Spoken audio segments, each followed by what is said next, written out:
Film की शुरुआत होती है डेबी नाम की एक लड़की से, जिसे अपने घर की सफाई करते हुए एक ओइजा बोर्ड मिलता है, जिसे देखते ही उसे अपने बचपन के दिन याद आ जाते हैं, जब उसने अपनी फ्रेंड लेन के साथ मिलकर इस ओइजा बोर्ड के साथ खेलना शुरू किया था। बचपन में डेबी ने अपनी फ्रेंड लेन को बताया था कि इस ओइजा बोर्ड के जरिए स्पिरिट से कांटेक्ट किया जा सकता है और इस गेम को एंड करते हुए हमेशा गुड बाय बोलना जरूरी है। अभी वो इस बोर्ड को देख रही थी कि उसे लेन की कॉल आ गई। लेन से मिलने से पहले उसने इस ओइजा बोर्ड को जला दिया और खुद बाहर आ गई। लेन असल में उसका इंतजार कर रही थी कि वो दोनों मिलकर फुटबॉल मैच देखने के लिए जाएंगे, लेकिन डेबी ने ये कहते हुए मना कर दिया कि अभी मेरे पेरेंट्स घर पे नहीं है और कुछ ही देर में वो वापस आ जाएंगे। मैं आज तुम्हारे साथ नहीं चल सकती लेन, हम सुबह को मिलेंगे। लेन उसकी बात मान लेती है। डेबी उसे गुड बाय कहती है और घर के अंदर वापस आ जाती है। ये उसका डिनर टाइम था। वो अकेले आराम से डिनर कर रही थी कि अचानक उसके बैकयार्ड का दरवाजा खुल गया। वो घबराई नहीं, उसने जाकर देखा तो वहाँ कोई नहीं था। वो बैकयार्ड का दरवाजा बंद करके कंफ्यूज जैसे ही वापस किचन में आई तो उसने देखा कि स्टोव भी चल रहा था। हालांकि जब वो यहाँ से गई थी तो हर चीज बंद थी। अभी डेबी ने इस स्टोव को बंद ही किया कि अचानक उसे अपने ऊपर से कोई आवाज आने लगी। वो अब अपने रूम में गई तो उसे बेड पे सही सलामत वो ओइजा बोर्ड दिखाई दिया, जिसे वो पहले जला चुकी थी। चलते हुए उसके पाँव से ओइजा बोर्ड की प्लानचेट टकरा जाती है, जिसे वो उठा के उसके लेंस में देखती है तो हमें उसकी लेंस से दिखने वाली आंख बिल्कुल सफेद दिखाई देती है, जिसका मतलब था कि अब उसे किसी ने पोसेस कर लिया था और वो नॉर्मल इंसान नहीं रही थी। अब डेबी अपनी रूम में लगी हुई फेरी लाइट्स को उठाती है और उसे अपने गले की इर्द गिर्द लपेट लेती है, जिसके बाद फर्स्ट फ्लोर से जंप करके अपने आप को फांसी देकर वो अपनी जान ले लेती है। सुबह होने पर हमें डेबी की फ्रेंड लेन को दिखाया जाता है, जिसे उसकी मॉम ने शॉकिंग न्यूज दी थी कि उसकी बेस्ट फ्रेंड डेबी, जिससे वो राहत ही मिलकर आई थी, वो अब इस दुनिया में नहीं रही। इसीलिए अब लेन की फैमिली और लेन और डेबी के कुछ और दोस्त डेबी के पेरेंट्स के पास जाते हैं उन्हें हौसला देने के लिए। लेन बहुत ज्यादा डिस्टर्ब थी इस हादसे से। वो डेबी की याद में डेबी के रूम में जाती है, जहाँ पर उसे ओइजा बोर्ड की प्लानचेट मिलती है। तभी यहाँ पर डेबी की मॉम भी आ जाती है, जो लेन को एक बॉक्स देती है जिसमें डेबी और लेन की बचपन की कुछ चीजें थी, डेबी की कुछ यादें थी। लेन उन्हें लेकर घर आ जाती है और देखती है कि इसके अंदर काफी सारी उनकी पुरानी पिक्चर्स थी, इनके फ्रेंडशिप बैंड्स थे और कुछ वीडियोस भी थी, जिन्हें देखकर लेन पूरी रात डेबी को याद करती रही। और अगले दिन जब वो स्कूल गई तो उसने अपने फ्रेंड से शेयर किया कि डेबी के मरने के बाद भी मुझे ऐसा ही लग रहा है कि जैसे डेबी मरी ही ना हो, वो मेरे इर्द गिर्द कहीं हो, और मुझे लगता है कि जैसे वो मुझसे कुछ कहना चाहते हो। मैं उससे बात करना चाहती हूँ और बात करने का उनके पास एक ही तरीका था, वो था ओइजा बोर्ड। अब लेन अपनी सिस्टर सारा और अपने फ्रेंड ग्रुप के साथ ओइजा बोर्ड ट्राई करने का डिसाइड करती है ताकि वो डेबी से बात कर पाए। ये लोग इस गेम को डेबी के घर ही खेलने का डिसाइड करते हैं, क्योंकि डेबी के वहाँ पर होने के चांसेस ज्यादा थे। अब लेन जाकर उसके रूम से ओइजा बोर्ड और प्लानचेट उठा लाती है, जिसके बाद ये सभी लोग गेम खेलना स्टार्ट कर देते हैं। सभी ने अपनी फिंगर्स प्लानचेट पर रख दी थी। ये लोग सबसे पहले सवाल करते हैं कि अगर हमारे अलावा कोई भी चीज यहाँ पर है तो वो हमें अपनी मौजूदगी का एहसास दिलवाए। पहले तो कुछ नहीं होता, लेकिन कुछ ही मिनट बाद एकदम से प्लानचेट यस पे मूव हो जाती है, यानी इसका मतलब कोई यहाँ पर था। इसके बाद प्लानचेट मूव करते हुए हाय फ्रेंड्स बनाती है, यानी जो भी चीज यहाँ पे थी वो इन सबको कह रही थी हाय फ्रेंड्स। अब इन्होंने सवाल किया कि तुम कौन हो। प्लानचेट डी पे मूव हो गई, जिससे नहीं लगा कि वो डेबी ही है। इन्होंने डेबी से अपने दिल की बातें कहना शुरू कर दी कि वो डेबी को बहुत याद करते हैं। इसके बाद ये लोग भी गुड बाय कर देते हैं और फिर प्लानचेट भी दोबारा से गुड बाय पे आ जाता है, जैसे वो सोल वो स्पिरिट भी इनसे गुड बाय कह रही हो। गुड बाय पे आते ही इनके घर की लाइट जा चुकी थी। ये लोग बहुत ज्यादा हैरान हो जाते हैं कि एकदम से लाइट्स कैसे चली गई। अब लेन और उसके दो साथी मोबाइल की फ्लैशलाइट लिए मेन स्विच चेक करने के लिए जाते हैं। लेन इसी टाइम चलते हुए जब किचन के पास से गुजरी तो उसे वहाँ पर स्टोव चलता हुआ दिखाई दिया। अभी उसने स्टोव बंद ही किया था कि उसके आगे जाने वाला पेट एकदम से चिल्लाया। उसके सामने शीशा था। ये सब जब उसके पास आए तो उससे पूछा क्या हुआ तुम्हें। पेट ने बताया कि मैंने अभी अभी शीशे में किसी की परछाई देखी थी और तभी किसी ने मुझे पीछे से धक्का दे दिया, मेरा हाथ शीशे पे लगा और जख्मी हो गया।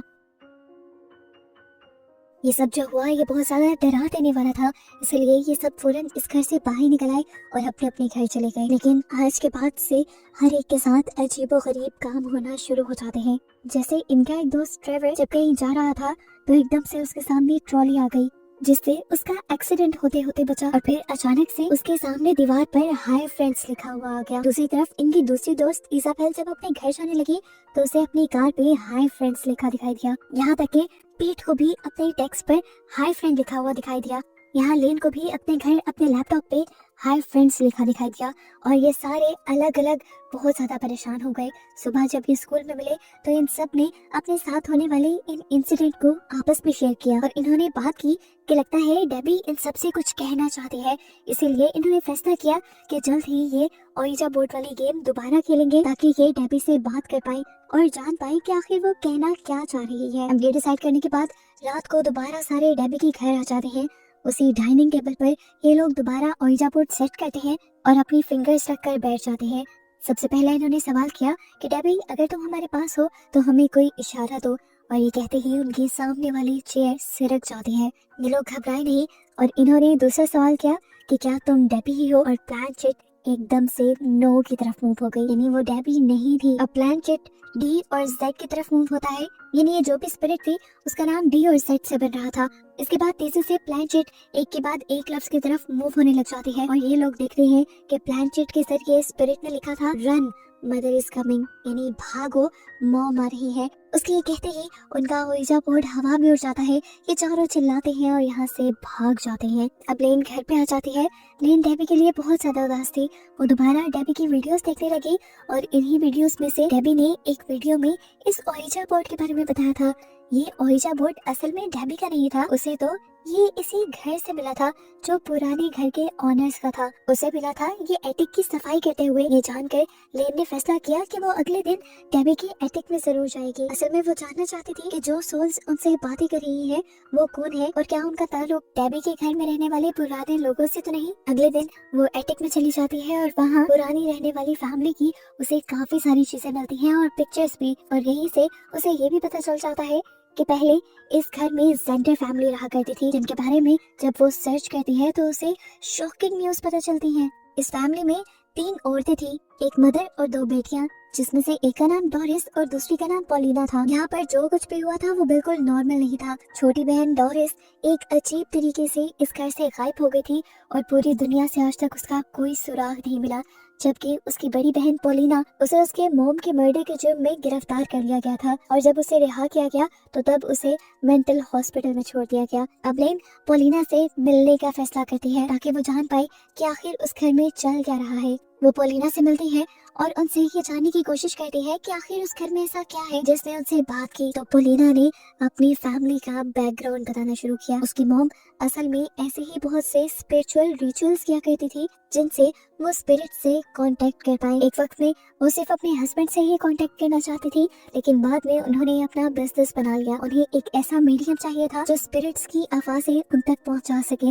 इसीलिए उसकी मॉम ने डोरिस को यानी अपनी छोटी बेटी को उन स्पिरिट्स के साथ कनेक्ट कर दिया और फिर स्पिरिट्स उसकी आवाज लेकर बोलने लगी। स्पिरिट्स की आवाजें पहले तो उसकी मॉम की बहुत मदद करती रही, लेकिन फिर एक दिन ये आवाजें कंट्रोल से बाहर हो गई। उसकी मॉम जब इन आवाजों पे कंट्रोल नहीं ला पाई तो उन्होंने डोरिस के होंठ ही सीध दिए ताकि डोरिस कुछ बोल ना सके और उनका स्पिरिट से कनेक्शन बने ही ना। लेकिन उनके ऐसा करते ही वहाँ बहुत कुछ गलत हो गया। डोरिस अजीब तरीके से गायब हो गई और आज तक उसका कुछ पता नहीं चला। अब पोलिना लेन को बताती है कि क्योंकि तुमने वो ओइजा बोर्ड यूज किया है इसीलिए तुम्हारा और डोरिस का एक कनेक्शन बन गया है। हो सकता है कि तुम्हें डोरिस की लाश मिल जाए जो बाकी सबको नहीं मिली। वो डोरिस को अपने घर में बना एक बेसमेंट का कमरा बताती है जो कि खुफिया था और किसी को भी उसके रास्ते का नहीं पता था।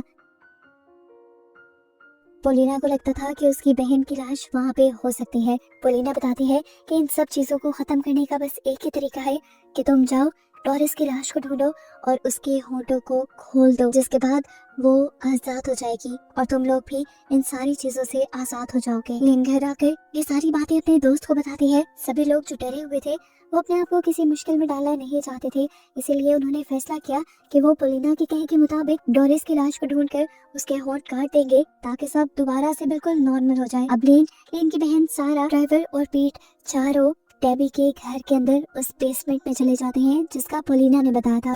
इस बेसमेंट में जाते ही इन सब के साथ बहुत अजीब होता है। बेसमेंट के अंदर जाते ही लेन के अलावा सबके ऊपर किसी ने हमला कर दिया और वो सब बेहोश हो गए। ये असल में डोरिस की मॉम थी, जिनकी भी मौत यहीं पर हुई थी। लेन अब इस लेडी से बचते हुए आखिर उस जगह तक पहुंच जाती है जहाँ पर डोरिस की लाश थी। उसके होंठ अभी भी सिले हुए थे। लेन ने जल्दी से उसके होंठों को काट दिया और यहाँ से उसकी मदर की सोल आजाद हो गई। इस दुनिया से ही चली गई अपनी सोल्स वाली दुनिया में। एक मुसीबत तो खत्म हो गई, लेकिन ये नहीं जानते थे कि एक मुसीबत खत्म करते ही इन्होंने एक बहुत बड़ी मुसीबत मोल ले ली। डोरिस के होंठ काटने की वजह से अब डोरिस की सोल को आवाज मिल चुकी थी।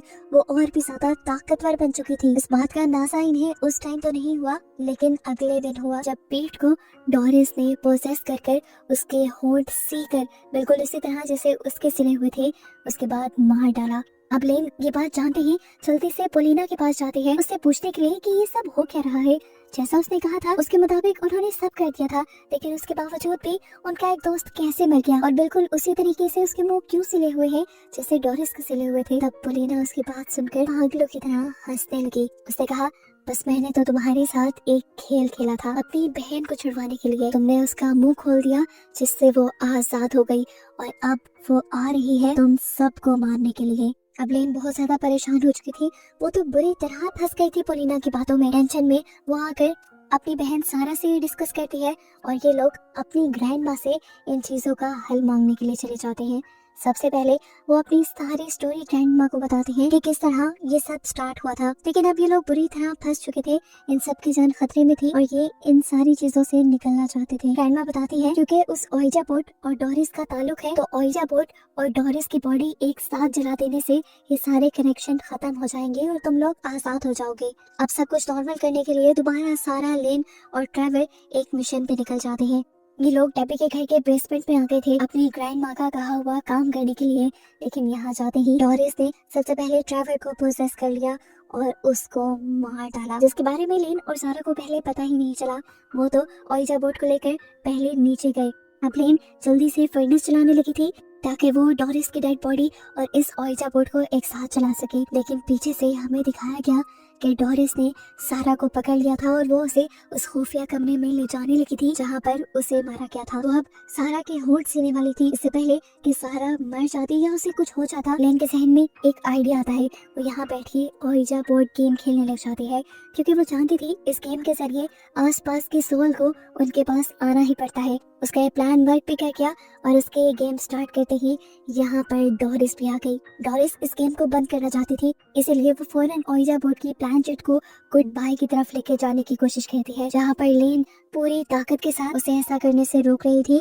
लेकिन एक इंसान की ताकत एक घोस्ट की ताकत से हमेशा कम होती है और तभी यहाँ पर उसका साथ देने के लिए आ गई उसकी दोस्त यानी डेबी की सोल। अब ये लोग दोनों तरफ से जोर लगाने लगते हैं कि प्लानचेट गुड बाय की तरफ ना जाए। जिस वक्त इन लोगों के दरमियान में इस प्लानचेट को लेकर लड़ाई चल रही थी, पीछे से सारा ने मौका देखा और उठकर जल्दी से डोरिस की लाश को उठाकर फर्नेस में फेंक दिया और उसी टाइम लेन ने भी ओइजा बोर्ड को उठाकर फर्नेस में फेंक दिया, गेम खत्म किए बगैर ही। उन दोनों के ऐसा करते ही यानी एक साथ ओइजा बोर्ड और डोरिस की लाश के चलते ही डोरिस की आत्मा यानी डोरिस की स्पिरिट इस दुनिया से चली जाती है और ये लोग अब अपने मिशन में कामयाब हो जाते हैं। लेकिन इन्हें बहुत ज्यादा दुख था अपने 3 दोस्तों के मरने का। कहानी के पोस्ट क्रेडिट सीन में हमें दिखाया जाता है कि लेन जब अपने रूम में थी तो प्लानचेट उसे अपने कमरे में दिखाई दी, जिसे उठाकर उसके लेंस से जब उसने देखा तो हमें उसकी आंख बिल्कुल नॉर्मल एक इंसानी आंख की तरह दिखाई दी, जिसका मतलब था कि अब सारी इवल चीजें खत्म हो चुकी हैं और इसी के साथ ये मूवी भी यहाँ खत्म हो जाती है।